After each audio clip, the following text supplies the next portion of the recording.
بسم اللہ الرحمن الرحیم۔ مفتی صاحب، سورہ مومنون میں اللہ تعالیٰ نے اہل ایمان اور اہل جنت کی کیا صفات بیان کی ہیں؟ اللہ تعالیٰ نے سورہ مومنون کے شروع میں جو صفات بیان کی ہیں، سب سے پہلی صفات نماز قائم کرتے ہیں، نمبر 2 لغویات سے بچتے ہیں۔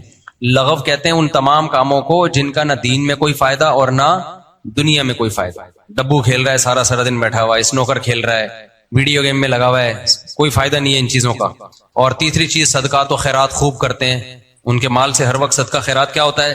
نکلتا رہتا ہے۔ چوتھی چیز اللہ نے بیان کی لفروجہم حافظون، شرمگاہوں کی حفاظت کرتے ہیں، بیوی کے علاوہ کسی اور طرف نہیں جاتے۔ اس میں ہینگ پریکٹس ہے، اس میں زنا ہے، اس میں بد نظری، فحش فلمیں دیکھنا انٹرنیٹ پر، یہ سب چیزیں آ جاتی۔ ایک ہی راستہ آپ کے پاس، وہ کیا ہے؟ شادی۔ تبھی ہم شادی کرتے رہتے ہیں ہر وقت۔ اچھا، یہ جو شادی والا ایسا راستہ ہے، آپ فحش فلمیں دیکھو گے، کوئی رکاوٹ نہیں بنے گا اس میں، بن ہی نہیں سکتا۔ اتنے وسائل آج کل لوگوں کے پاس ہیں، موبائل ہے، کمبل میں فلم چلا دے، کون دیکھ رہا ہے؟ تو واش روم میں جا کے فلم چلا دے، کون دیکھ رہا ہے بھائی؟ اتنے راستے، ابا کہاں تک نگرانی کرے گا؟ اور اسی طرح جو زنا کے جتنے راستے ہیں، لیکن جب آپ شادی کی طرف آؤ گے تو سارا خاندان آپ کا دشمن ہو جائے گا، ابا مار ڈالیں گے، آپ کو دھمکیاں دیں گے۔ ابھی ایک بندے نے شادی کی ہے، اس کو ابا نے پوری جائیدادوں سے نکال دیا، اس کو بالکل روڈ پہ آ کے دوسری شادی پہ، حالانکہ دیندار ہے ماشاءاللہ سارا گھرانہ۔ تو اس لیے میں شادی کرتا رہتا ہوں کہ شادی میں رکاوٹ بہت ہے، اور اس زمانے میں شادیوں کے بغیر برائی سے بچنا بہت مشکل ہے، کیونکہ کھا تو رہے ہو نا اسی سپیڈ سے۔ جب کوئی ویڈیو دیکھ لیتے ہو، کوئی فحش چیز آ جاتی ہے، ایک دم جذبات بھڑکتے ہیں۔ آپ نظر کی حفاظت تو فرض ہے، لیکن بہت سی جائز چیزوں میں بھی بری چیزیں آ جاتی ہیں، تو جذبات تو کنٹرول میں نہیں ہوتے۔ پھر تو حلال ہوگا تو انسان اپنی جو ہے نا خواہشات کی تسکین کرے گا، حلال نہیں ہے تو پھر گند میں منہ مارے گا جا کے۔ تو اس لیے شادی وادی میں کسی کی پرواہ نہیں کیا کرو، کر کے بتا دیا کرو، ہو گئی ہے، جو کھڑنا ہے وہ کھڑ لو۔ کل جس بندے نے دوسری شادی کی نا، اس کے جائیدادوں سے نکال دیا، آیا تو بیچارہ وضو کر رہا، ایسا لگ رہا تھا یتیم ہے کوئی۔ تو کسی نے مجھے کہا اس کے کوئی ذرا تسلی دیں بیچارہ۔ میں نے کہا بیچارہ کیا، ایک اور کر، جس کی 2 ہوتی ہیں بیچارہ ہوتا ہے وہ؟ بولو بیچارہ کہاں سے ہو گیا؟ تیرے پاس تو دنیا کی سب سے بڑی نعمت ہے بھائی۔ بیچارے تو وہ ہیں جو ایک بھی نہیں ہے، یہ ایک ہیں بہت عرصے سے۔ اب کیا خواتین غصہ کر جاتی ہیں نا، تو وہ بھی بیچارے نہیں ہیں، لیکن جس کی 2 ہیں وہ تو بیچارہ ہے ہی نہیں۔ تو میں نے کہا تجھے تو اللہ نے دنیا کی سب سے بڑی نعمت دی ہوئی ہے، 2 ہیں۔ اور میں نے کہا ٹینشن جب ہوگی جب تیسری نہیں کرے گا تو غم میں گھلتا جائے گا کہ میرے ابا نے جائیداد سے نکال دیا، میرے ابا نے یہ کیا۔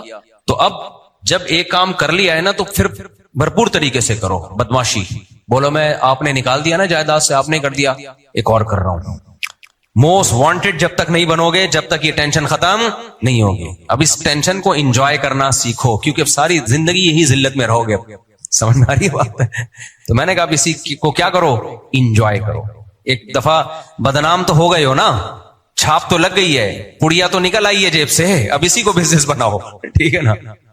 اچھا بھائی مفتی صاحب، اگر قبرستان میں مردے نہیں سنتے تو ہم قبرستان میں داخل ہوتے ہوئے اسلام کیوں کرتے ہیں؟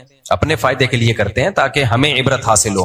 باقی فرشتے مرد تک پیغام پہنچا دیتے ہوں گے، وسیم بھائی نے سلام بھیجا ہے، وہ تو شکر ہے ان کا پیغام فرشتے ہم تک نہیں پہنچاتے، بس یہاں سے یہ 1 وے ہے، سمجھ رہے ہو نا؟ یہاں سے پیغام جاتا ہے، وہاں سے آنا شروع ہو گیا نا تو ٹینشن میں آ جاؤ گے۔ کسی دن وہاں سے محبت بھرا پیغام آ گیا کہ میں آپ کو بہت یاد کر رہا ہوں، آپ کے بغیر اچھا ہے، یہاں سے پیغام جاتا ہے بس۔ مفتی صاحب، اہل حدیث کہتے ہیں کہ دیوبندیوں کی کتاب فضائل اعمال شرک اور بدعت سے بھری ہوئی ہے، اور یہ لوگ کرامت پر یقین رکھتے ہیں۔ کرامت کسے کہتے ہیں؟ اگر فضائل اعمال اور فضائل صدقات شرک سے بھری ہوتی تو سارے تبلیغی قبر پرست ہوتے، شرک کر رہے ہوتے، مزاروں پہ قوالیاں ہوتی، دھمال ہوتے، قبروں سے جا کے مانگ رہے ہوتے۔ فضائل اعمال پڑھنے والے اپنے عمل سے بتا رہے ہوتے ہیں کہ یہ توحید سے بھری ہوئی کتاب ہے، شرک کا اس سے کوئی تعلق نہیں ہے۔ سمجھتے ہو؟ عمل کیا ہو رہا ہے، نظر کیا آ رہا ہے؟ آپ کہہ سکتے ہیں اس میں تو کرامتوں کے بہت سارے واقعات ہیں، تو کرامت شرک نہیں ہوتی، کرامت عین توحید ہے، اس لیے کہ کرامت کرنے والا کون ہوتا ہے؟ اللہ۔ جب اللہ کر رہا ہے تو کسی بزرگ کے ہاتھ پہ کرے یا کسی کے ہاتھ پہ بھی کرے، کرنے والا کون ہے؟ دیکھو معجزہ نبی کے ہاتھ پہ صادر ہوتا ہے، 2 انتہائیں ہیں۔ عیسائیوں نے کیا کیا؟ جب انہوں نے دیکھا کہ حضرت عیسیٰ مردوں کو زندہ کر رہے ہیں، اور حضرت عیسیٰ پرندے کو وہ بناتے ہیں، ایک مٹی کا پرندہ پھونک مارتے ہیں، وہ اس میں جان پڑ جاتی ہے، تو عیسائی ایک طرف گمراہی کا شکار ہو گئے۔ انہوں نے کہا یہ کام کون کر رہا ہے؟ عیسیٰ کر رہے ہیں، لہذا انہوں نے عیسیٰ ہی کو خدا بنا لیا، عیسیٰ ہی کو اللہ کا حصہ بنا لیا، عیسیٰ سے مرادیں مانگتے ہیں۔ یہ بھی گمراہی ہے. کچھ لوگ دوسری طرف گمراہ ہوئے, انہوں نے کہا یہ عیسیٰ کر ہی نہیں سکتے, یہ ممکن, یہ جادو ہے. یہ کیا ہے؟ یہ جادو ہے. انسان کے بس میں تو یہ ہے ہی نہیں. جیسے فرعون نے جب موسیٰ کی لاٹھی کو سانپ بنتے دیکھا تو فرعون نے کیا کہا؟ یہ جادو ہے. موسیٰ کہہ رہے ہیں بھائی یہ میں نہیں کر رہا, یہ کون کر رہا ہے؟ اللہ. فرعون نے کہا اٹ ازنٹ پاسبل, یہ ممکن ہی نہیں ہے کوئی معجزہ صادر ہو جائے. تو جو لبرل اور سیکولر لوگ ہیں وہ پیغمبروں کے معجزوں کا انکار کرتے ہیں اور کہتے ہیں یہ پاسبل ہی نہیں ہے. حالانکہ پاسبل کیوں نہیں ہے؟ بالکل پاسبل ہے, اس لیے کہ پیغمبر نہیں کر رہے بلکہ کون کر رہا ہے؟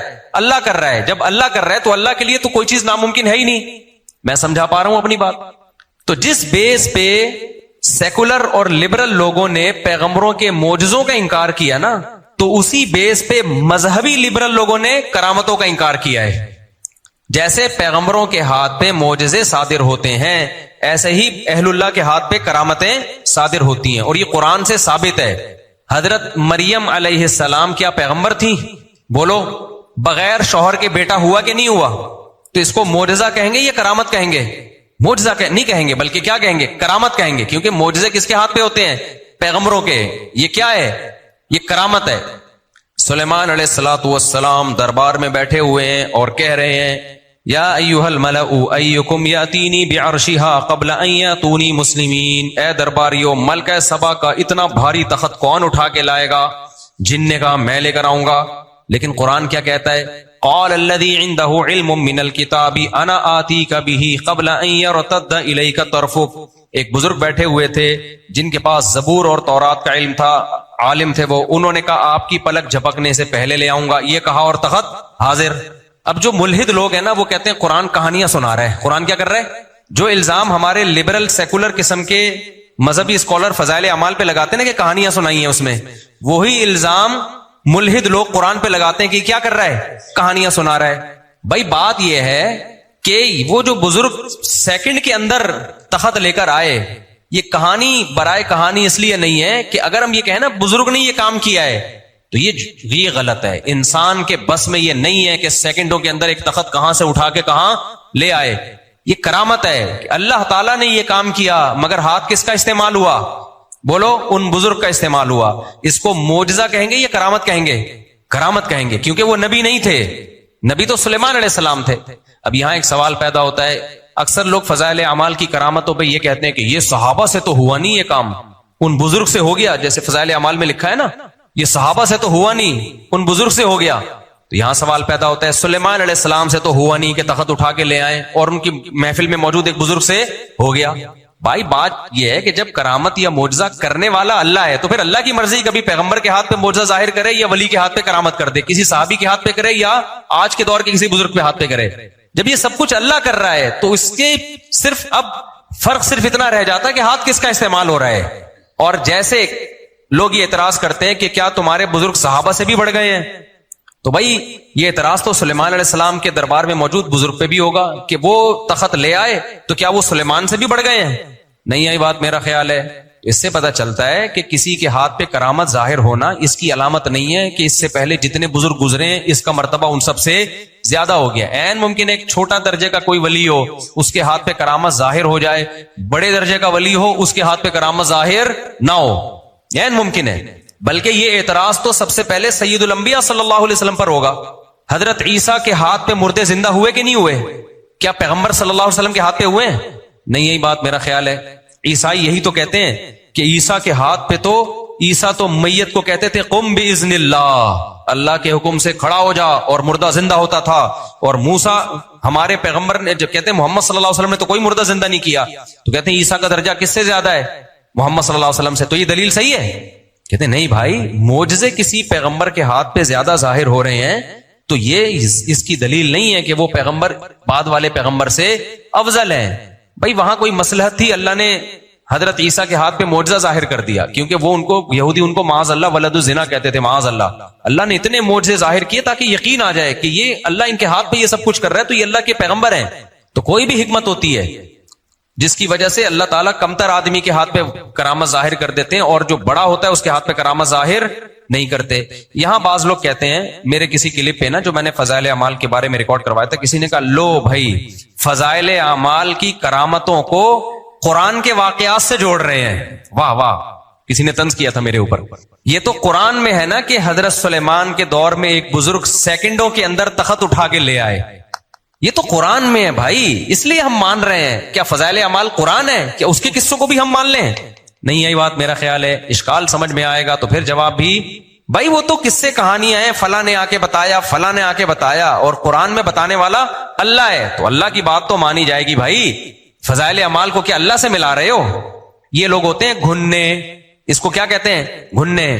ان کو پتا ہے کہ میں کیا دلیل دے رہا ہوں, بات کو کیا کر رہے ہیں, یہ گھما رہے ہیں.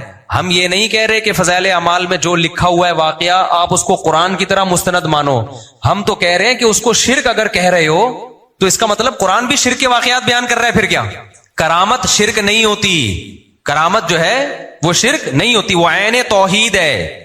کرامت شرک جب بنے گی جب آپ بولو بزرگ کا اپنا تصرف ہے, بزرگ خود کر رہے ہیں, جبکہ اسباب سے ہٹ کے کوئی خود سے کچھ بھی نہیں کر سکتا. اللہ کے ذریعے اگر یہ ہو رہا ہے تو پھر اللہ تو سب کچھ کر سکتا ہے. سمجھ میں آ رہی ہے بات کہ نہیں آ رہی ہے؟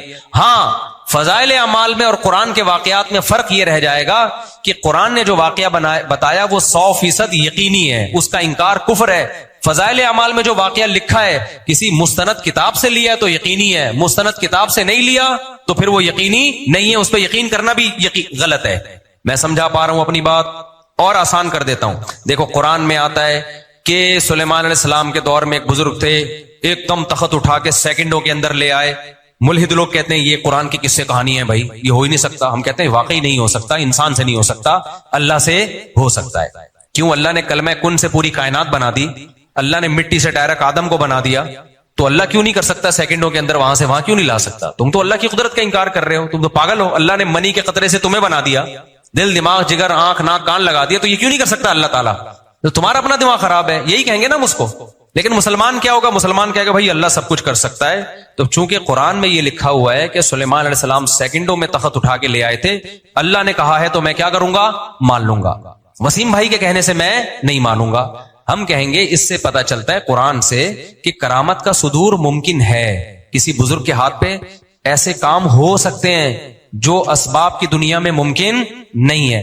فرق یہ رہ جاتا ہے کہ خبر دینے والا اگر سچا ہے تو مان لیا جائے گا, اگر جھوٹا ہے تو رد کر دیا جائے گا. میں اس کی آسان مثال دیتا ہوں. خون میں بدبو آتی ہے یا خوشبو آتی ہے یا بدبو آتی ہے؟ خوشبودار چیز ہے خون. کبھی آپ نے دیکھا خون لگا کے جا رہے ہو شادی میں, کوئی سائنٹیفک لاجک بنتی ہے خون میں خوشبو آنے کی؟ بولو. اب میں آ کے بتا رہا ہوں آپ کو, میں نے شہیدوں کے خون کی خوشبو اپنی ناک سے سونگھی ہے, اور جاگتی حالت میں, اور میں اکیلا نہیں تھا, میرے ساتھ اور بھی بہت سارے لوگ تھے. اکیلے آدمی کا دماغ بھی خراب ہو سکتا ہے. یہ میں قسم اٹھا کے بول رہا ہوں, میں نے خوشبو سونگھی ہے مسجد کے ممبر پہ. اب میں آ کے کسی کو بتاؤں اپنے دوست کو کہ یار فلاں جگہ ایک صاحب شہید ہوئے, ایک عالم شہید ہوئے, 6 مہینے بعد یا اس وقت بھی ان کی میت سے, ان کے بلڈ سے خوشبو آ رہی تھی. تو جو کرامت کے وجود ہی کا منکر ہے نا, جس کو فضائل اعمال سے ذاتی بغض ہے, وہ کہے گا مفتی صاحب کہانیاں سنا رہے ہیں. مفتی صاحب کیا کر رہے ہیں؟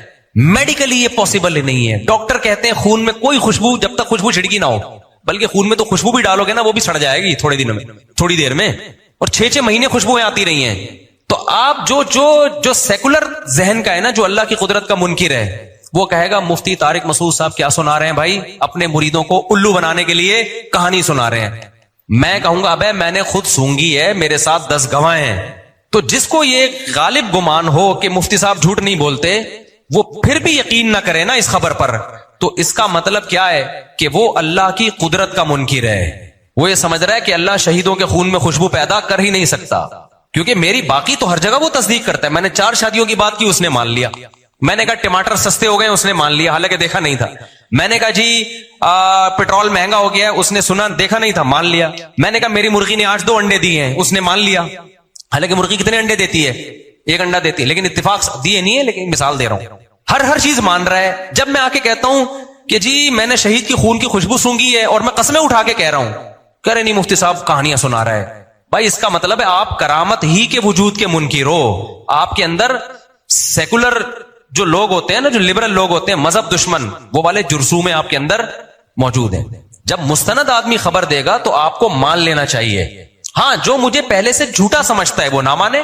تو اب فضائل اعمال میں جو کرامت کے واقعات لکھے ہوئے ہیں, وہ مولانا شیخ الحدیث مولانا زکریا نے اگر خود دیکھے ہیں وہ واقعات, تو بھی میں مانوں گا، کیونکہ میرے والد صاحب نے مولانا زکریا رحمۃ اللہ علیہ کے ساتھ ٹائم گزارا ہے، میرے بڑوں نے ٹائم گزارا ہے، وہ کہتے ہیں ان سے زیادہ پرہیزگار ہم نے بر صغیر میں دیکھا نہیں، وہ جھوٹ نہیں بولتے تھے، تو میں تو مان لوں گا یار، مان لوں گا، میں کہوں گا شیخ الحدیث مولانا زکریا جھوٹ نہیں بولتے، لیکن جس کا خیال ہے کہ وہ جھوٹ بولتے تھے وہ نہ مانے، یہ نہ کہے کہ وہ شرک بیان کر رہے ہیں، وہ کہے کہ چونکہ یہ مستند نہیں ہے، یہ جھوٹے ہیں، مکار ہیں، معاذ اللہ کذاب ہیں، دجال ہے، ان کا کام ہی کہانیاں سنانا تھا، یہ جھوٹ بول رہے ہیں، لہذا انہوں نے فضائل اعمال میں کرامت لکھی ہے وہ جھوٹی، اور قرآن چونکہ اللہ بیان کر رہے کرامت وہ سچی۔ میں سمجھا پا رہا ہوں اپنی بات؟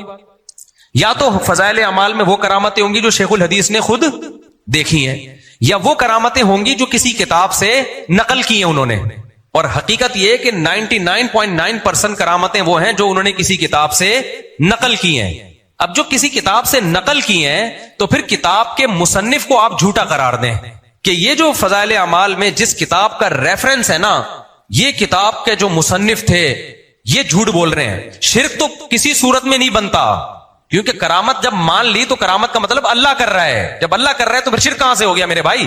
شرک جب ہوگا جب یہ مانا جائے کہ ان بزرگوں کے پاس یہ اختیارات آ گئے تھے کہ جب چاہتے یہ سب کچھ کر لیتے، یہ شرک ہے۔ جیسے کوئی کہے کہ موسیٰ کلیم اللہ کے پاس یہ اختیارات آ گئے تھے کہ جب چاہیں وہ لاٹھی کو سانپ بنا دیں، تو یہ شرک ہے۔ ہم کہتے ہیں موسیٰ کلیم اللہ کے پاس لاٹھی کو سانپ بنانے کے اختیارات نہیں تھے، نہ سید الانبیاء محمد صلی اللہ علیہ وسلم کے پاس چاند کو 2 ٹکڑے کرنے کے اختیارات تھے، جب اللہ نے کر دیے تو ہو گئے، نہیں کرے گا تو نہیں ہوں گے۔ اسی طرح سلیمان علیہ السلام کے دور میں جو بزرگ سیکنڈ کے اندر تخت اٹھا کے لے آئے، ان کے پاس یہ اختیارات نہیں تھے کہ جب چاہیں کسی کا تخت اٹھا کے لے آئیں۔ ایسے تو دنیا کا نظام کیا ہو جائے گا؟ سارا تتر بتر ہو جائے گا۔ جب اللہ کی مرضی تھی اللہ نے اٹھوا دیا، جب اللہ کی مرضی نہیں ہے تو اشارے کرتے رہے، کچھ بھی نہیں ہوگا، ایک بندہ دائیں سے بائیں نہیں ہوگا۔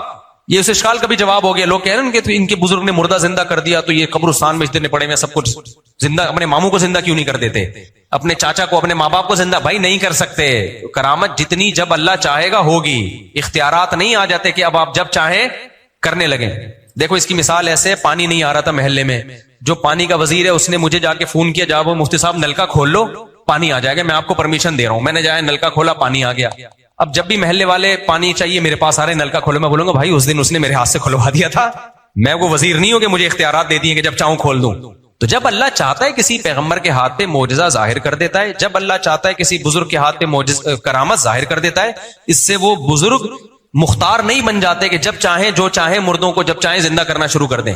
تو اب فضائل اعمال نے جو کرامتیں یا واقعات ذکر کی ہیں فضائل صدقات میں، وہ کسی کتاب سے نقل کی ہیں، اور ان کتابوں کے مؤلف بڑے بڑے محدثین گزرے ہیں، سمجھ رہے ہو؟ تو جو فضائل اعمال کے خلاف کہنا اس میں شرک ہے، تو اصل میں وہ بدماشی کر رہا ہے، 2 نمبری کر رہا ہے۔ آپ اس کو بولو فضائل اعمال میں جس کتاب کا ریفرنس ہے، ان میں بعض دفعہ کوئی صحیح بخاری کا راوی آئے گا، کوئی ہو سکتا ہے صحیح مسلم کا راوی آ رہا ہو، اس میں محدثین میں ہو سکتا ہے کوئی بہت بڑے مجتہد فقیہ آ رہے ہوں، آپ بولے یہ انہوں نے شرک بیان کیا ہے، تو فضائل اعمال یا شیخ الحدیث یا دیوبندیوں کے خلاف کی کلپ مت بناؤ، ان محدثین ان بزرگوں کے خلاف کلپ بناؤ جنہوں نے ان کتابوں میں وہ کرامتوں کے واقعات لکھے ہوئے ہیں۔ این ممکن ان میں امام بخاری بھی آ رہے ہوں، امام مسلم بھی آ رہے ہوں، کرامتوں کے تو سب نے واقعات بیان کیے ہیں، لیکن یہ مجال ہے، یہ زہر کا پیالہ پی لیں گے، اس کتاب جس کا فضائل اعمال میں ریفرنس ہوگا اس کتاب کے مصنف کا کبھی نام بھی نہیں لیں گے، یہ سارا نزلہ کس پہ گرائیں گے؟ فضائل اعمال، کیونکہ ان کو چڑ ہے دیوبندیوں سے۔ میں سمجھا پا رہا ہوں اپنی بات؟ کیونکہ انہوں نے نیا فرقہ مارکیٹ میں لانا ہے، جب تک پرانا ختم نہیں ہوگا نیا مارکیٹ میں آئے گا نہیں، اور دیوبندی کوئی فرقہ نہیں ہے، اس میں کئی دفعہ بیان کر چکا ہوں۔ یہ تو بریلویوں سے فرق کرنے کے لیے ہندوستان کے مسلمانوں کو لوگوں نے دیوبندی کہنا شروع کر دیا۔ بھائی جب احمد رضا خان بریلوی صاحب آئے، انہوں نے میلاد شریف اور یہ سب چیزوں کو پروموٹ کیا، ان کی گہرائی تھی، تو یہ ربیع الاول اور یہ سب چیزوں کو، تو جو علماء یہ نہیں کرتے تھے ان کو لوگوں نے کیا کہنا شروع کر دیا؟ دیوبندی، اور جو یہ کرتے تھے ان کو بریلوی کہنا شروع کر دیا۔ مرنے کوئی نیا فرقہ تھوڑی ہے، یہ تو ہندوستان میں جو اسلام آیا وہ تو وہی تھا جو میں جس پر عمل کر رہا ہوں، میرے اکابر جس پر عمل کرتے رہے ہیں، تو لوگ نام دے دیتے ہیں۔ میں سمجھا پا رہا ہوں اپنی بات؟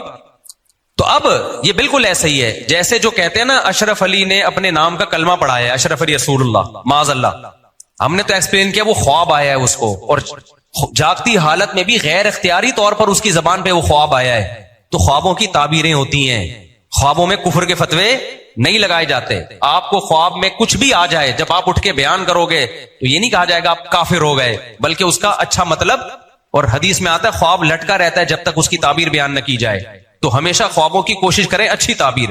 تو اس مرید کو رات کو خواب آیا، مولانا شریف تھانوی نے اس کی اچھی تعبیر بیان کر دی، کہ اشرف علی رسول اللہ کی تعبیر یہ ہے کہ تمہارا جو شیخ ہے یعنی میں ہوں، شاید مجھے سنت سے محبت ہے، اور کہا کہ مجھے اس تعبیر پر اصرار بھی نہیں ہے، میں بھی پاسبل، یہ ان کی تواضع تھی کہ میری نسبت نبی کی طرف ہو رہی ہے، یہ خواب ہے۔ پھر بھی اگر کوئی ہٹ دھرم اور ضدی کہتا ہے کہ نہیں جی یہ تو کلمہ پڑھایا ہے، تو پھر 2 نمبر ہی چھوڑ دو بھائی۔ جیسے فضائل اعمال میں کے خلاف کلپ بنانے کے بجائے اس کتاب کے خلاف کلپ بناؤ جس کتاب سے فضائل اعمال نے کرامت کا واقعہ اٹھایا ہے، تو بالکل اسی طرح اشرف علی رسول اللہ کے بارے میں جب تم کہتے ہو کہ انہوں نے کلمہ پڑھایا ہے، تو جو میں سمجھتا ہوں اپنے نام کا کلمہ پڑھائے پھر وہ مسلم بولو نہیں ہے، پھر وہ کافر ہے۔ پھر 2 نمبر ہی مت کرو، ایک طرف کہتے ہو اشرف علی نے اپنے نام کا کلمہ پڑھوایا، دوسری طرف کہتے ہو ہم کسی کو کافر نہیں کہتے، ہم مسلمان سمجھتے ہیں، ان کے پیچھے نماز بھی پڑھتے ہیں۔ ابے پھر قادیانیوں میں اور ان میں فرق کیا ہو گیا دیوبندیوں میں؟ عجیب سی حساب کتاب میں میری کھوپڑی سے سمجھ میں نہیں آ رہا۔ پھر آپ بولے جب کلمہ پڑھایا تو کافر ہے نا، یہ بیچ میں کیوں اٹکے ہوئے ہو؟ دیکھو اہم مرزا غلام احمد نے اپنے نام کا کلمہ پڑھایا، خواب میں نہیں بلکہ جاگتی حالت میں، کہ ہم اس کو مسلمان سمجھتے ہیں، اور جو شخص مرزا غلام احمد قادیانی کو کافر نہ سمجھے ہم اس کو بھی کافر سمجھتے ہیں۔ تو اگر مولانا اشرف علی تھانوی نے واقعی اپنے نام کا کلمہ پڑھایا ہے تو معاذ اللہ نقل کفر نباشت، مولانا اشرف تھانوی بھی کافر، اور جو اس حقیقت کو جاننے کے باوجود ان کو اپنا شیخ و مرشد بھی کہے، جیسے میرے تو وہ پردادا پیر ہیں، میرے شیخ مفتی رشید احمد صاحب، ان کے شیخ مولانا عبدالغنی پھول پوری صاحب، ان کے شیخ مولانا اشرف علی تھانوی صاحب، میرے پردادا پیر ہے مولانا تھانوی، میں تو ان کو بہت عقیدت رکھتا ہوں۔ مجھے تو بچپن میں ان کی کتابیں پڑھ کے جو موٹیویشن ملی، جو علم ملا، وہ کسی کی کتاب پڑھنے سے نہیں ملا۔ خطبات حکیم الامہ کے نام سے اتنی کتابوں کی جلدیں آپ اپنے گھر میں رکھو، اس میں جو علم کا خزانہ ہے آپ کے ہوش اڑ جائیں گے، جو قرآن و سنت سے جو انہوں نے مستنبط کی ہیں چیزیں۔ میں تو ان کو بہت بڑا اسکالر، بہت بڑا بزرگ سمجھتا ہوں۔ تو میں پھر اسلام سے خارج ہوں میرے بھائی کہ ایک آدمی اپنے نام کا کلمہ پڑھا رہا ہے اور میں اس کو صرف عام مسلمان نہیں بلکہ اللہ کا ولی مان رہا ہوں، اور میں جیسا ہوں ہمارے جتنے بھی لوگ ہیں سب یہی ان کے بارے میں یہی عقیدہ ہے کہ بہت بڑے بڑے بزرگ تھے وہ، تو وہ سارے اسلام سے خارج ہونے چاہیے، ان سب کے پیچھے نماز جائز نہیں ہونی چاہیے۔ لیکن عجیب بات ہے یار، ایک طرف آپ کو کہتے ہو اپنے نام کا کلمہ پڑھایا اور دوسری طرف کہتے ہو ہم وہ ان کو مسلمان سمجھتے ہیں، تو مرزا میں اور ان میں کیا فرق ہے بھائی؟ اگر آپ کہتے ہو کہ نہیں اصل میں ہم کسی کفر کا فتویٰ نہیں لگاتے، احتیاط کرتے ہیں، تو مرزا کے بارے میں بھی احتیاط کر لو نا، مرزا غلام احمد قادیانی کے بارے میں بھی کیا کر لو احتیاط۔ اگر آپ کہتے ہو اس کے بارے میں احتیاط اس لیے نہیں کرتے کہ کورٹ نے اس کو قادیانیوں کو کافر قرار دیا ہے، اس کا مطلب اگر کورٹ قادیانیوں کو کافر قرار نہ دیتی تو پھر آپ کی نظر میں وہ کیا تھے؟ یعنی کافر بنانا نہ بنانے کا رائٹ کورٹ کے پاس آ گیا ہے کیا؟ آج کورٹ کہہ دے عیسائی مسلم ہے تو ہم مسلمان مان لیں گے کیا اس کو؟ اور اگر آپ کہتے ہو نہیں جی مرزا غلام احمد قادیانی میں اور مولانا تھانوی کے کلمہ پڑھانے میں فرق تھا، تو وہ فرق پھر آپ کے ذمے ہے۔ آپ کہتے ہو نا وہ فرق تھا جس کی وجہ سے ان کو ہم کافر کہتے ہیں اور ان کو ہم کافر نہیں کہتے، تو وہ کیا فرق ہے وہ آپ پھر بتا دیں کہ دونوں کے کلمہ پڑھانے میں فرق کیا ہے، تو پھر آپ ایکسپلین کر دیں۔ جب آپ اگر ہو سکتا ہے آپ جو ایکسپلین کریں وہ بالکل صحیح ہو اور لوگ کہیں پھر تو گلی ختم ہو گئی بھائی جب آپ یہ تعویل کر رہے ہیں، تو میں سمجھا پا رہا ہوں اپنی بات۔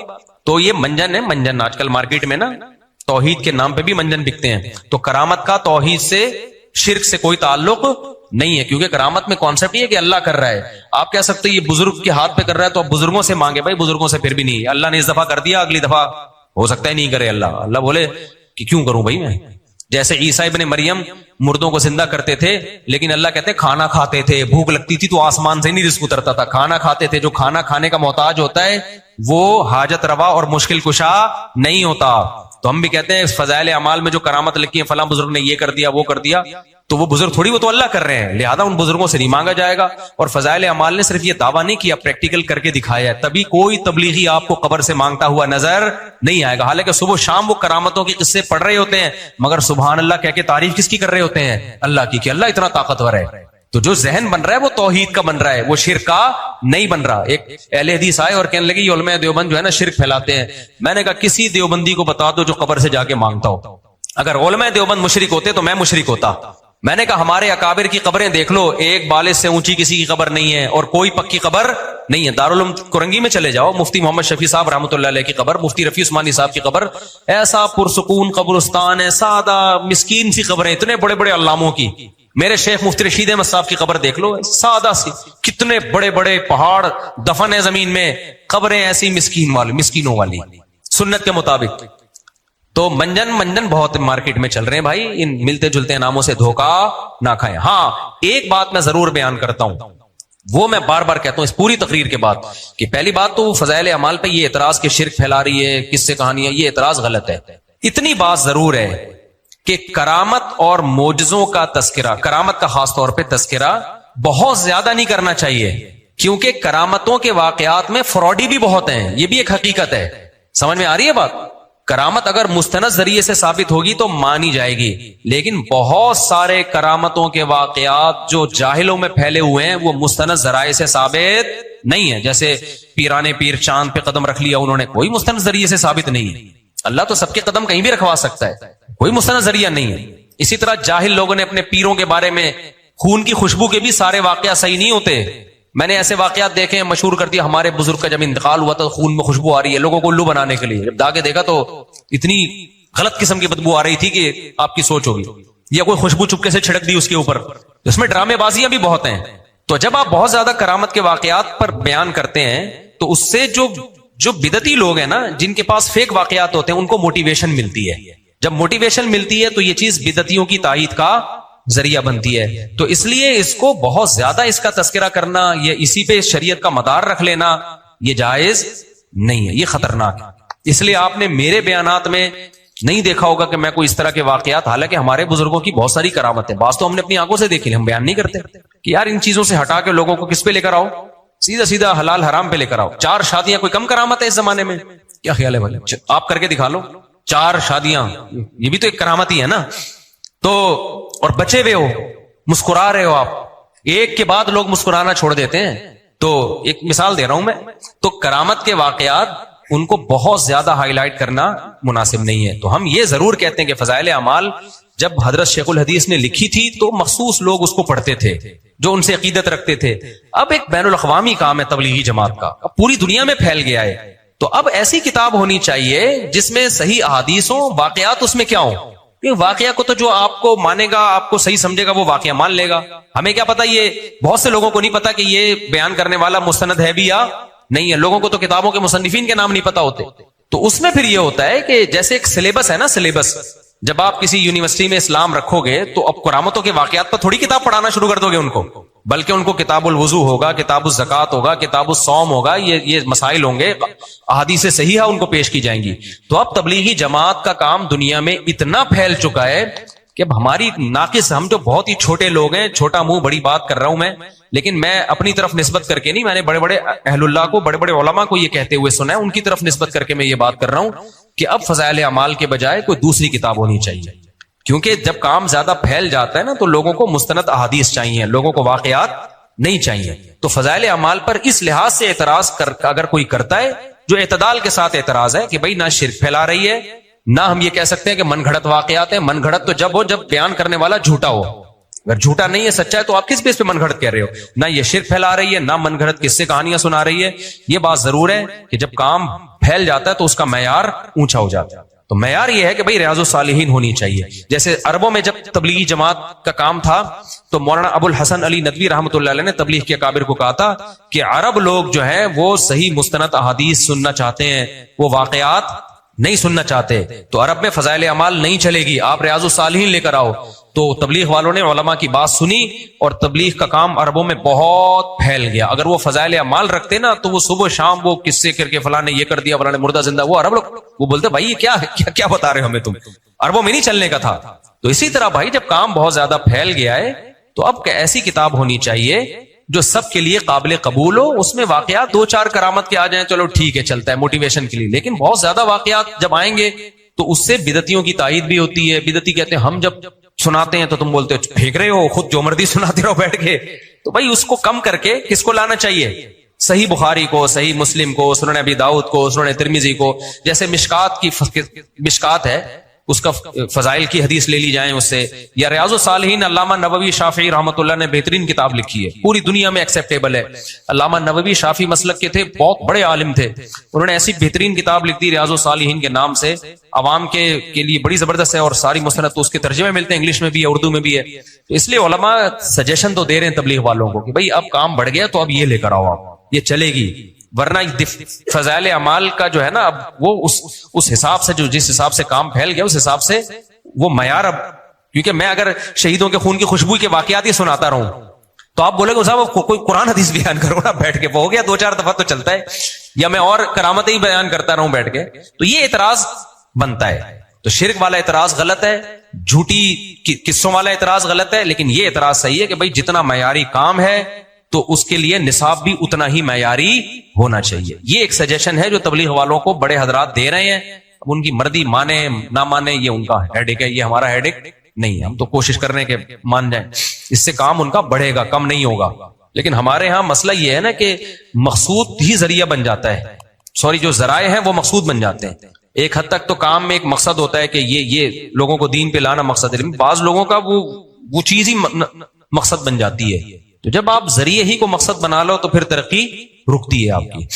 اچھا بھائی یہ ہو گیا. جلدی سے مفتی سے مسلک دیوبند، آج کیا سارے دیوبند. میں مسلک دیوبند سے ہوں. علماء دیوبند کے بیسک کیا عقائد ہیں شرکیہ؟ علماء دیوبند کے وہی عقائد ہیں جو پوری دنیا کے اہل سنت والجماعت کے عقائد ہیں، کوئی فرق نہیں ہے ان عقائد میں. علماء دیوبند کے عقائد بہشتی زیور آپ پڑھیں شروع میں لکھے ہوئے ہیں، اور وہ علماء دیوبند کے نام سے نہیں لکھے، وہ اسلام کے عقائد کے نام سے لکھے ہوئے ہیں. دیوبند کوئی الگ سے کوئی کتاب نہیں ہے، نہ کوئی فرقہ ہے. میں نے بتایا وہی بر صغیر کے علماء جو بدعت نہیں کرتے تھے ان کو دیوبندی لوگوں نے کہنا شروع کر دیا.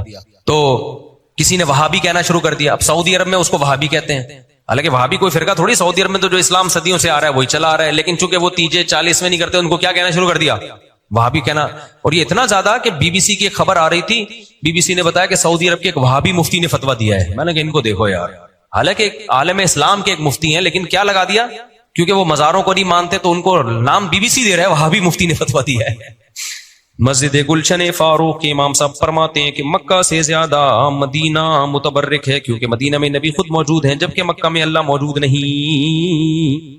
دیکھو مدینہ میں وہ جگہ جہاں پیغمبر دفن ہے، اس جگہ کے بارے میں تو تقریباً امت کا اجماع ہے کہ پوری روئے زمین میں سب سے افضل وہ جگہ ہے. لیکن پورا شہر مدینہ شہر مکہ سے افضل ہے. اس کے بارے میں جمہور کی رائے یہی ہے کہ شہر مدینہ شہر مکہ سے افضل ہے.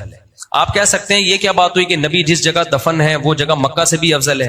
تو مکہ میں تو اللہ کا گھر ہے. تو بھائی اللہ کا گھر ہے، اللہ خود تھوڑی ہے وہاں پہ، ٹھیک ہے نا. اللہ تو عرش پر ہے، جیسے کہ اس کی شان ہے، اس کی بھی کیفیت ہم نہیں جانتے. تو اللہ کا گھر ہے نا.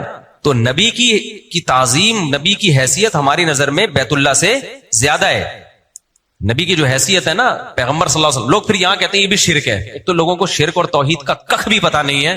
ہر آدمی بیٹھا ہوا یوٹیوب پہ شرک اور کفر کے فتوے لگا رہا ہے. دیکھو اللہ کا جو گھر ہے نا بیت اللہ، اس کو جو ہمیں سجدہ کرنے کا حکم ہے اس لیے نہیں کہ وہ اللہ ہے، بلکہ اللہ کہتے ہیں میری مرضی میں کسی بھی جگہ کو جہت بنا دوں کہ اس طرف سجدہ کرو، میں مان لوں گا مجھے کر رہے ہو. تبھی پہلے بیت المقدس کی طرف اللہ نے حکم دیا تھا وہاں سجدہ کرو، پھر اللہ نے کہا آپ یہاں کرو. تو مشرکین نے کہا یہ کیا پہلے وہاں اللہ نے کہا بھائی میری مرضی سے جہاں مرضی کروں. سمجھ میں آ رہی ہے بات؟ میری مرضی جہاں میں حکم دوں. تو نبی صلی اللہ علیہ وسلم کو بھی حکم دیا کہ جب اللہ کو سجدہ کرنا ہوگا تو کہاں رخ کر کے کرنا ہے سجدہ؟ بیت اللہ کی طرف رخ کر کے. باقی بیت اللہ کی فضیلت اس لیے کہ وہ اللہ کا گھر ہے، تو پیغمبر کی فضیلت اس لیے کہ وہ اللہ کے نبی ہیں. تو گھر کی فضیلت نبی کی فضیلت سے زیادہ نہیں ہوتی ہے. دیکھو آپ کا ایک اپنا گھر ہے اور ایک آپ کا اپنا بیٹا ہے. بلڈوزر آیا گھر گرانے کے لیے اور بیٹے کو مارنے کے لیے. کوئی ڈاکو آیا کہا یا تو گھر بچا لے یا بیٹا بچا لے، تو آپ کس کی قربانی دو گے؟ اب بولو گے گھر گرا دے بھائی، بیٹے کی قربانی نہیں دے سکتا. تو اگر بیت اللہ ہو اور ایک طرف پیغمبر ہو، دونوں کو خطرہ ہو، تو جس کے دل میں بھی ذرا سی ایمان کی رمق ہے وہ پہلے بچانے کی کس کو کوشش کرے گا؟ سید الانبیاء کو بچانے کی کوشش کرے گا. سمجھ میں آ رہی ہے بات؟ کیوں بھائی بیت اللہ گر گیا دوبارہ تعمیر ہو سکتا ہے. بیت اللہ تو کئی دفعہ جنگوں میں جو بغاوتیں ہوئی ہیں اور گولے باری ہوئے ہیں اس میں بیت اللہ کی دیواریں گرتی رہی ہیں لیکن دوبارہ تعمیر ہوتی رہی ہیں. حضرت ابراہیم صاحب نے تو دوبارہ سے تعمیر کیا تھا. تو خدا نہ خواستہ بیت اللہ کی فضیلت کو کم کرنا مقصد نہیں ہے، لیکن بتانا یہ ہے کہ یہ جو لوگ کہتے ہیں نا کہ نبی کو اگر بیت اللہ پہ فضیلت دے دی تو شرک ہو جائے گا. شرک جب ہوگا جب نبی کو اللہ پہ فضیلت دینا شروع کر دو آپ، پھر یہ کفر ہو جائے گا. تو نبی کو اللہ پہ کوئی فضیلت نہیں دے رہا. تو جمہور کا عقیدہ یہی ہے کہ نبی صلی اللہ علیہ وسلم جس جگہ دفن ہے وہ جگہ بیت اللہ سے افضل ہے. اب یہاں ایک سوال پیدا ہوتا ہے جب وہ بیت اللہ سے افضل ہے تو پھر طواف اس کا کیوں نہیں کر رہے؟ بھائی طواف وہاں کیا جائے گا جہاں اللہ اجازت دے گا. نبی کا طواف اس لیے نہیں کہ تو شرک کا ذریعہ ہے نا، کیونکہ لوگ پھر یہ سمجھیں گے نبی ہمیں دیتے ہیں، تو نبی تھوڑی دیتے ہیں. جبکہ بیت اللہ کی چار دیواری کے بارے میں کوئی عقیدہ نہیں رکھتا یہ دیواریں ہمیں دیتی ہیں. نبی تو ایک انسان ہے نا، تو وہاں شرک کا خطرہ ہے اس لیے وہاں پابندی لگائی ہے. اور بیت اللہ تو ایک پتھر ہے بے جان، وہاں شرک کا خطرہ نہیں ہے. کسی کو یہ یقین نہیں ہو سکتا کہ یہ بیت اللہ ہمیں دیتا ہے. بھائی یہ تو اینٹیں ہیں تو سعودی گورنمنٹ نے لگائی ہیں، اس کے پردے ہمیشہ چینج ہوتے ہیں، ٹھیک ہے نا. یہ تو اللہ نے کہہ دیا تو ہم پھر. اور اللہ نے یہ کیوں کیا؟ اللہ نے اس لیے کیا کہ ہر محبت کرنے والے کو محبوب سے ملنے کا شوق ہوتا ہے، محبوب کے چوکھٹ پہ جا کے بھیک مانگنا اس پہ فخر کرتا ہے وہ، تو اب عرش پہ تو ہم جا نہیں سکتے، تو اللہ نے کہا کہ میرے گھر پہ جس نے آنا ہے تو وہ لوکیشن کیا ہے، گوگل پہ لکھو گے اللہ میاں کا گھر کہاں ہے، گوگل بتائے گا یہ اللہ میاں کا گھر۔ تو جو میرے دیوانے ہیں، مجھ سے محبت کرنا چاہتے ہیں، مجھ سے لپٹ نہیں سکتے، تو کوئی بات نہیں، وہ ملتزم کی چادروں سے لپٹیں گے تو میں سمجھوں گا کس سے لپٹ رہے ہیں، وہ مجھ سے لپٹ کے رو رہے ہیں، تو میں یہی سمجھوں گا۔ تو اس لیے اللہ نے بیت اللہ کو بنایا تاکہ ہم اللہ نبی سے محبت کا اظہار تو مسجد نبی میں جا کے کریں گے نا، اللہ سے محبت کا اظہار کہاں جا کے کریں بھائی ہم؟ تو اللہ سے محبت کے اظہار کے لیے اللہ نے اپنا گھر بنا دیا۔ سمجھتے ہو کہ نہیں سمجھتے؟ تو اس لیے وہاں جایا کرو، ملتزم سے لپٹ کے رویا کرو، رخسار رکھا کرو بیت اللہ کی دیواروں پہ، اس سے بہت اللہ کی محبت پیدا ہوتی ہے، اور اللہ کو وہاں یہ ادائیں پسند ہیں۔ وہاں جا کے بھی بس سیلفی میں لگا ہوتا ہے ہر وقت نا، مسکرا رہا ہوتا ہے اس اسٹائل سے، عجیب مصیبت ہے یار۔ اور کوئی مشہور آدمی جا رہا ہوگا نا میرے جیسا، تو بجائے طواف میں اللہ کے ساتھ وہاں روئیں، بیت اللہ کی چادر سے لپٹیں، بولیں گے وہ مفتی صاحب دیکھا، وہ دیکھ مفتی صاحب جا رہے ہیں، وہ دیکھو مفتی صاحب السلام علیکم۔ مجھے پھر وہاں بڑا غصہ آتا ہے یار کہ تم اللہ کو چھوڑ کر یہاں کس کی طرف لگے ہوئے ہو؟ مفتی صاحب کو چھوڑ دو تھوڑی دیر کے لیے، مفتی صاحب کو بھی چاہیے ان لوگوں کو چھوڑ کے کدھر، یہ بہت بڑی جگہ ہے بھائی، اللہ نے اس کو کیا کہہ دیا ہے، میرا گھر ہے۔ او ہو کتنی بڑی فضیلت ہے یار۔ ہم پیغمبر کو کیوں مانتے ہیں؟ اللہ نے کیا کہا؟ میرے نبی ہیں، میرے نبی، ورنہ تو آپ محمد بن عبداللہ ہیں بھائی، قریشی ہاشمی ہیں، بس اس سے زیادہ کیا حیثیت ہے؟ لیکن اللہ نے جب یہ کہہ دیا کہ یہ عام انسانوں کی طرح نہیں ہے بلکہ میرے پیغمبر ہیں، میرے قاصد ہیں، میرے سفیر ہیں، بس اب قصہ کیا ہو گیا؟ ختم۔ تو جس کو اللہ سے محبت ہوگی، اللہ کا اتنا کہہ دینا کہ یہ میرے نمائندے ہیں، تو نبی سے عشق کے لیے یہ لفظ کیا ہوگا؟ کافی ہوگا، بشرطے کہ دل میں اللہ کی محبت ہو۔ تو اسی طرح بھائی بیت اللہ کی تو دیواریں اینٹوں اور گارے کی بنی ہوئی ہیں، ہو سکتا ہے ہمارے گھر میں زیادہ پیسہ خرچ ہو گیا ہو، ہماری دیواریں سونے چاندی کی بنی ہوئی ہو، کیا خیال ہے بھائی؟ وہ ہمارے گھر تو اندر سے زیادہ اچھے ہوتے ہیں، بیڈ روم ہوتا ہے، صوفے ہوتے ہیں، یہ کچن ہے۔ بیت اللہ کے اندر جاؤ تو کچھ بھی نہیں ہے بھائی، کیا خیال ہے؟ وہ کپڑا لگتا ہے وہاں پہ، ایک چادر ڈلتی ہے ہر سال وہ چینج ہو جاتی ہے، بیچ میں دھلتی رہتی ہے، تو ایک پرنالا سا لگا ہوا ہے، کیا خیال ہے؟ اوپر بارش ہوتی ہے پرنالے سے پانی گرتا ہے، تو کیا ہوا؟ ہم پاگل ہیں ہم 10-10 20-20 لاکھ روپے خرچ کر کے جائیں بھائی؟ لیکن اللہ میاں نے کیا بول دیا بھائی؟ یہ بے شک مٹی گارے کا ہے، یہ کپڑے کی چادریں ہیں، لیکن یہ کس کا گھر ہے؟ میرا گھر ہے۔ بس جس کے دل میں اللہ سے محبت ہوگی اس کے نظر میں یہ جملہ چھوٹا جملہ نہیں ہے۔ بیت اللہ نام کیا ہے اس جگہ کا؟ اللہ کا گھر۔ بھائی اب تو لاکھوں روپے خرچ کر کے بھی جانا پڑے بھائی، اس کو صرف ایک نظر دیکھنا بھی بہت بڑی سعادت ہے۔ لوگ کہتے ہیں میں اپنے ماموں کا گھر دیکھ کر آیا ہوں، لوگ کہتے ہیں میں محمد بن سلمان کا بنگلہ میں نے سعودی عرب میں دیکھا ہے، لوگ کہتے ہیں تو عظیم انسان ہے یار، تو کس کا بنگلہ دیکھ کے آ گیا؟ اس کا گھر دیکھ کر آیا۔ لوگ کہتے ہیں میں نے وائٹ ہاؤس میں صدر بش کا گھر دیکھا ہے، لوگ کہتے ہیں نا عظیم انسان ہے، تجھے گھسنے کس نے دے دیا تیرے جیسے غریب آدمی کو وہاں پہ؟ تو بھائی ہمیں جب اللہ کا گھر دیکھنے کو مل رہا ہے تو جتنا پیسہ خرچ ہو کم ہے، پھر صرف دیکھنے کو نہیں مل رہا، طواف بھی کرنے کو مل رہا ہے، اس کی چادروں سے لپٹنے کا بھی موقع مل رہا ہے، اور اس کی دیواروں سے رخسار لگانے کا بھی موقع مل رہا ہے، اس کی دیواروں کو چومنے کا بھی موقع مل رہا ہے۔ تو اس میں خدا کی قسم 25-30 لاکھ کی بھی کوئی حیثیت نہیں ہے، 25-30 لاکھ کی بھی کوئی حیثیت نہیں ہے، بشرطے کے دل میں اللہ کی محبت کی چنگاری ہو۔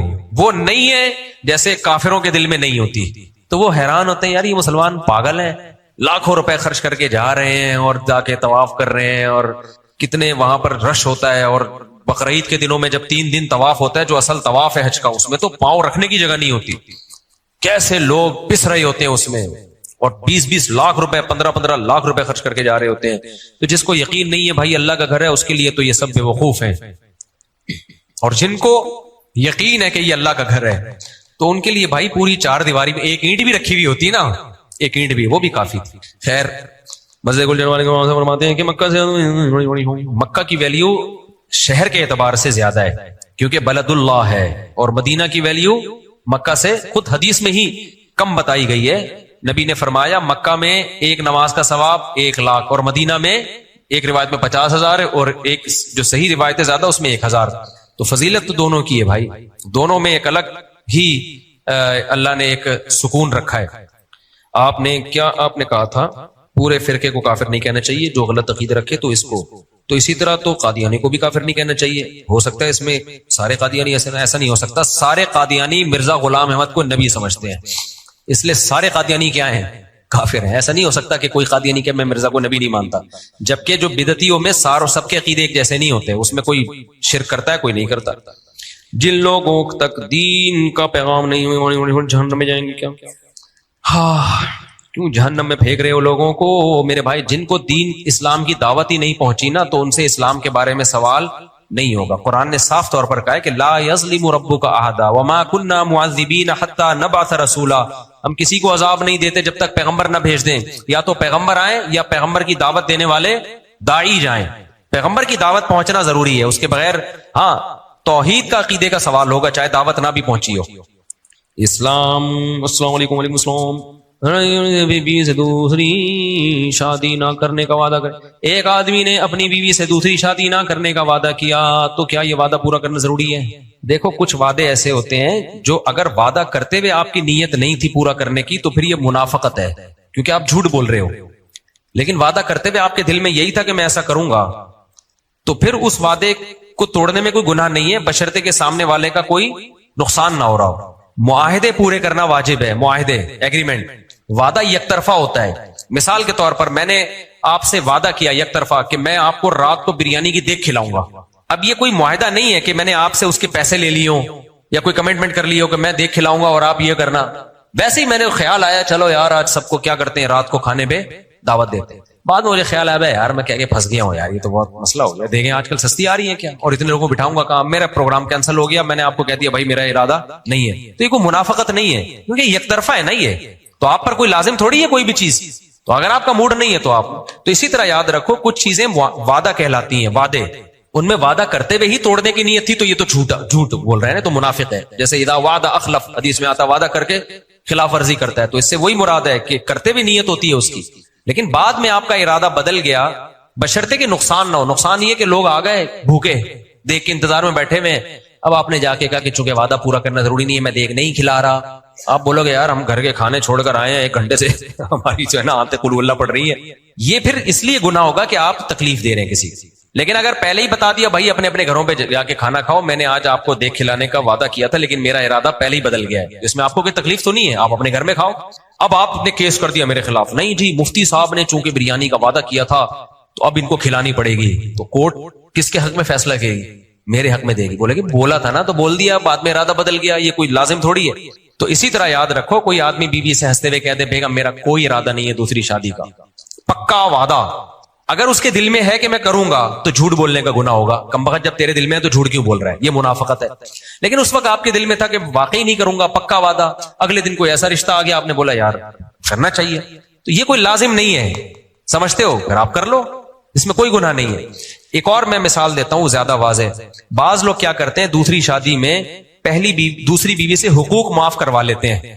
یہ مارکیٹ میں بہت ہو رہا ہے. جب سے میرے بیان چلے نا تو لوگوں نے درمیان کا راستہ اختیار کیا کہ ٹینشن پالنے سے بہتر ہے صرف شادی کرو اور حقوق نہ دو اس کو. تو کیا کرتے ہیں بیوی کو کہتے ہیں بھائی چونکہ تم غریب ہو تو ہم تم سے شادی کر رہے ہیں, میں رات کی باریاں نہیں دے سکتا کیونکہ میں ایک رات گھر سے شارٹ ہوا نا تو سسرال سے میں پٹوں گا, ان کو پتا چل جائے گا, لہذا میں رات میں باریاں نہیں دوں گا, میں دن میں آیا کروں گا بس جب موقع ملے گا, لیکن نان نفقہ مجھ سے لے لیا کرو بس. اس طرح بہت لوگ کر رہے ہیں. تو یاد رکھو یہ جب بیوی نے کہہ دیا کہ ٹھیک ہے مجھے قبول ہے, تو یہ بھی عورت کی طرف سے وعدہ ہے, معاہدہ نہیں ہے. اس کو ہر وقت یہ حق حاصل ہے کہ وہ اپنی بات سے پھر جائے. مثال کے طور پر آپ نے شادی کی, اب آپ باریاں نہیں دے رہے, اب آپ کہہ رہے ہو کہ بھائی میں نے تو پہلے سے کہہ دیا تھا بھائی میں باریاں نہیں دوں گا.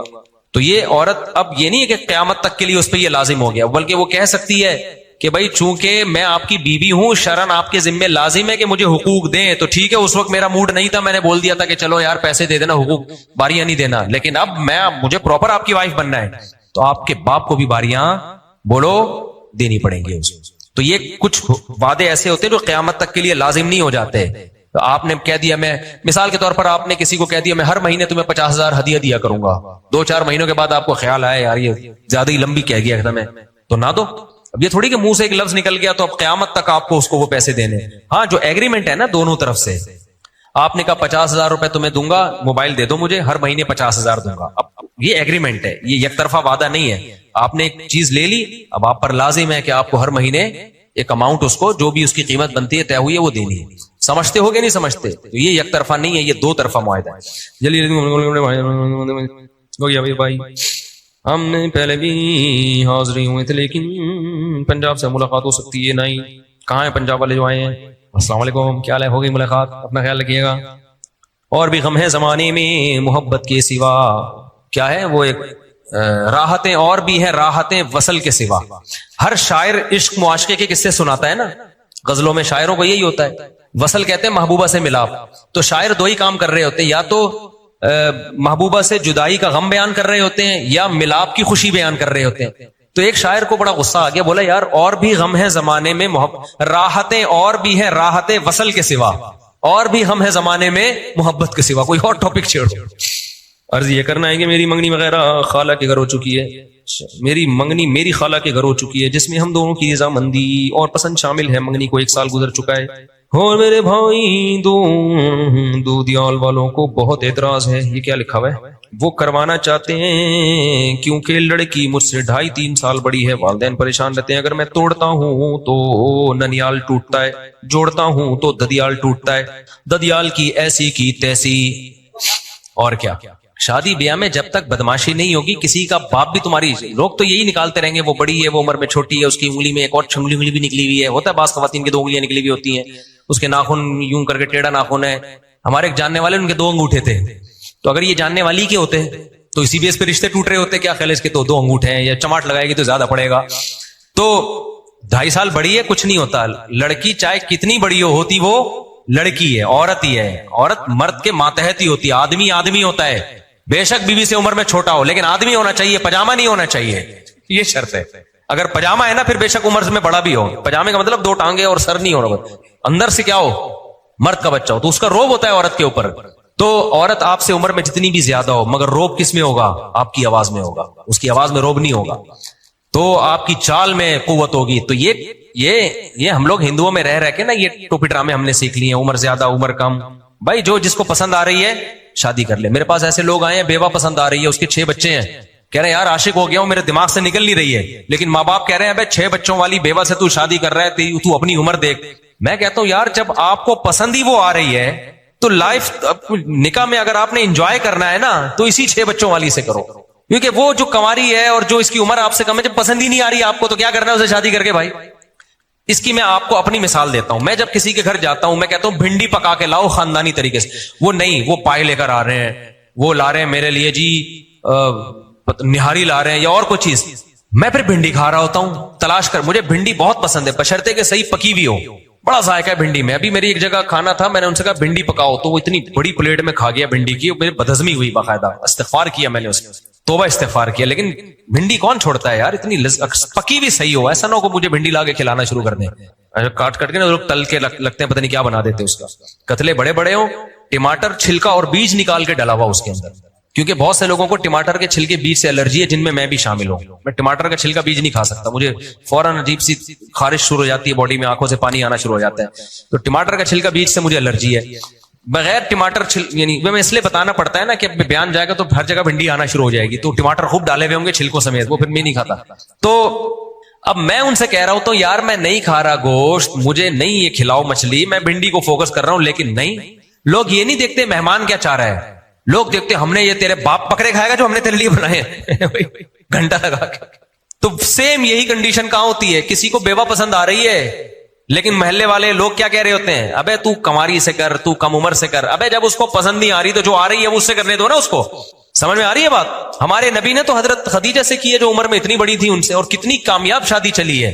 حضرت عائشہ کہتی ہیں مجھے اگر کسی سے کوئی غیرت آتی تھی نا تو خدیجہ کے علاوہ کسی بیوی سے غیرت نہیں آتی تھی. غیرت صرف خدیجہ سے آتی تھی، اس لیے کہ مجھے پتا تھا نبی باقیوں سے زیادہ مجھ سے محبت کرتے ہیں، تو جتنی بھی سوکھنے ہو محبت مجھ سے ہی ہے. لیکن کہتے جب حضرت خدیجہ کا تذکرہ کرتے نا تو جس انداز میں کرتے تو مجھے لگتا کہ مجھ سے بھی زیادہ محبت کس سے ہے، خدیجہ سے. تو اس لیے حضرت عائشہ نے ایک دن کیا فرمایا، صحیح بخاری کی حدیث، یا رسول اللہ، اللہ نے آپ کو کماری بیوی دے دی، کم عمر دے دی، آپ ابھی تک اس بوڑھی عورت کو یاد کرتے ہو جس کے سرخ جبڑے تھے. یہ حضرت عائشہ کے الفاظ ہیں.